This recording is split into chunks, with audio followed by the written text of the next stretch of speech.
Wadyalamat sumaktaryol lingkor, kumidyan pogi, sulid, Pangasinense.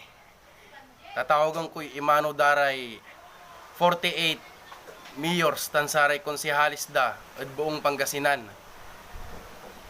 Walay gabay ko labat ipabantayan si kayo yung video nya nang nyo. Andito po ka ngayon. Ngayon ay April 24. Araw ng Biyernes, kahit po walang pasok sa City Hall, dahil ang pasok natin, naglabas na yung executive order na Monday to Thursday lang. Pero kahit po walang pasok, ito kami, nagtatrabaho kami. At tanggalin ko yung mask ko, makilala nyo ako. Ako po si Mayor Emeng. Sa kanon ko po, si Vice Mayor Dodong. Bakit tanggalin yung mask mo? Ayan. Si Consiel Perry Hernandez. Si Consiel Jeff Bautista. Si Consiel Nani. Yu. Sa kaliwa ko po, si Consiel Arnel Texon. Si Consiel Pete de Los Santos. At sa dulo po, ayan, si Consiel Nestor Tolentino. Siguro, nagtataka kayo na ba't may pera sa harapan namin? Unang-una po, wala kami sa kasino at walang nagsusugal sa amin. Alang sanay magsugal dito? Wala tayo sa kasino, andito po tayo ngayon sa City Hall. Bakit may pera sa harapan namin na ganyan kadami? Okay, papaliwanag natin yan. Nangako po kami ni Vice Mayor Dodong at ng mga konsehal na kapag nag-extend ang lockdown, magbibigay pa tayo isang sakong bigas.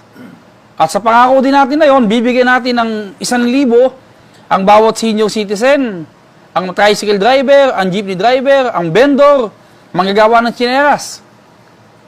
Ang problema, nung sinabi po namin yun, ang daming nag-react.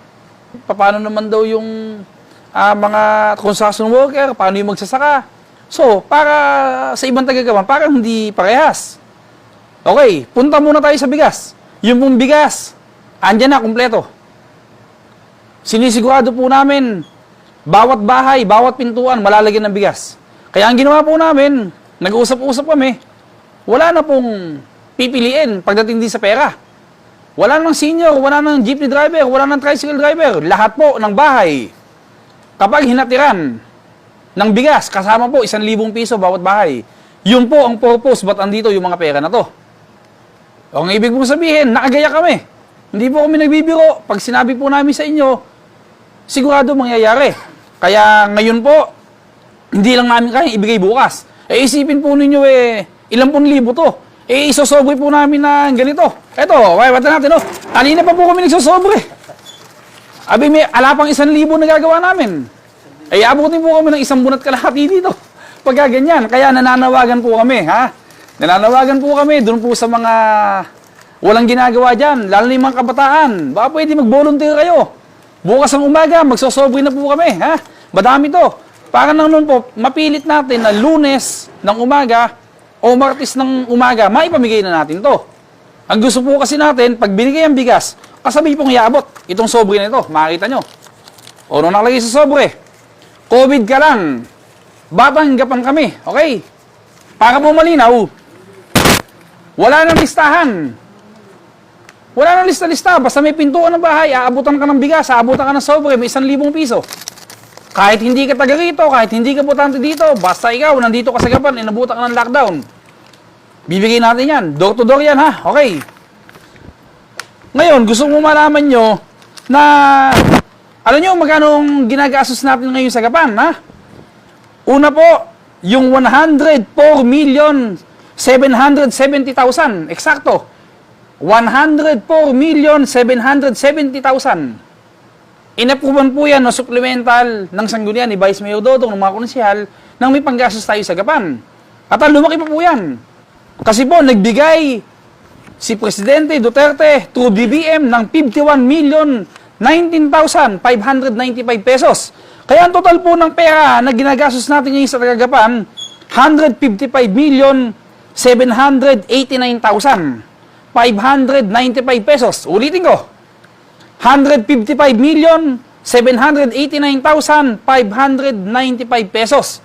Yan po, magmula umpisa hanggang matapos. Sana kawa ng Diyos matapos agad ng lockdown, yan po ang gagastusin natin. Ito naman po, pinapangako namin lahat sa inyo. Saksi ang Panginoon Diyos, walang mawawalang pera, kahit 5. At yan po ay kukwentahin namin sa inyo ng detalyado. Ipakikita din namin sa inyo, ultimo 5, saan napunta yan. Magbuhat po noong 2016, naupo kami ni Vice Mayor Dodong. Bilang Vice Mayor siya, bilang Mayor ako. Kahit po 5, hindi tayo nangungutang hanggang ngayong oras na to. Ang katunayan, binabayaran pa po natin yung utang ng mga nagdaang mayor. Buwan-buwan yan, binabayaran po natin yan sa bangko. Okay, walang nabago. Yung pong ospital na patatayo natin, hindi ko ginalawang pondo.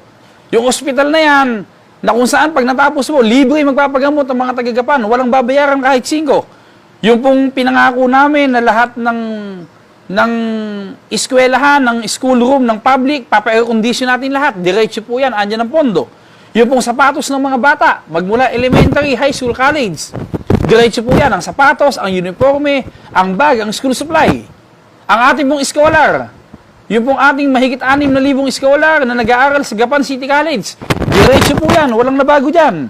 Yung ating butika, kung saan po yung butika natin dito sa Gapan, yung ating Central Pharmacy, kung saan po, sa mga hindi taga-Gapan, kung nanonood, gusto lang po namin pagyabang sa inyo.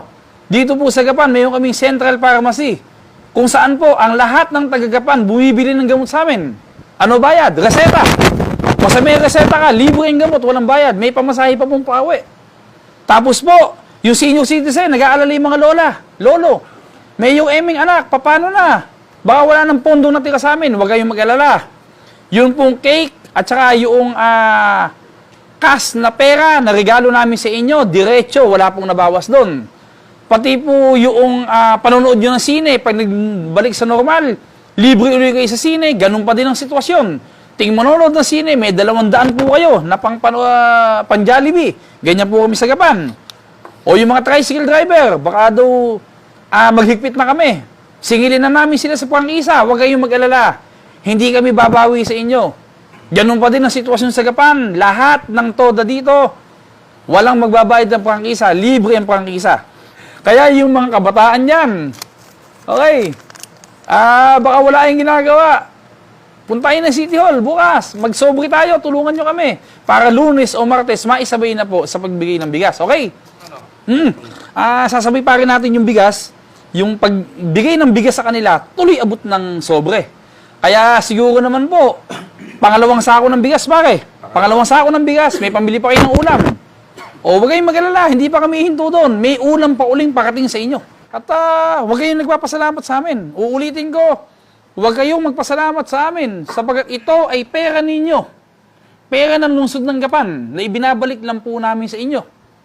Nagkataon lang po na kami ang nagmamanage ng inyong pera. Kami po ang lumalabas na leader ngayon dito sa lungsod ng Gapan. Ito yung pagdating ng araw na hindi na po kami ang namumuno sa lungsod ng Gapan, doon yung kami yung makikita na at masasabi, taas no kaming makakatingin sa inyo na kami po na nanunungkulan ngayong mga panahon na ito, ginawa po namin lahat ng magagawa namin para sa inyo. At yun po, uulitin ko, pera ninyo ito na ibinabalik namin sa inyo. Huwag kayong magpasalamat sa amin. Sa inyo po ang pera nito, kami po ay nagmamanage lang ng pera ninyo. Okay? At tandaan po ninyo, pinapangako namin sa inyo, wala pong magugutom dito sa Gapan. Walang magugutom. Okay? May pera po tayo. At umasa po kayo na andito lang kami. Lagi po kaming nakaalalay sa inyo sa lungsod ng Gapan.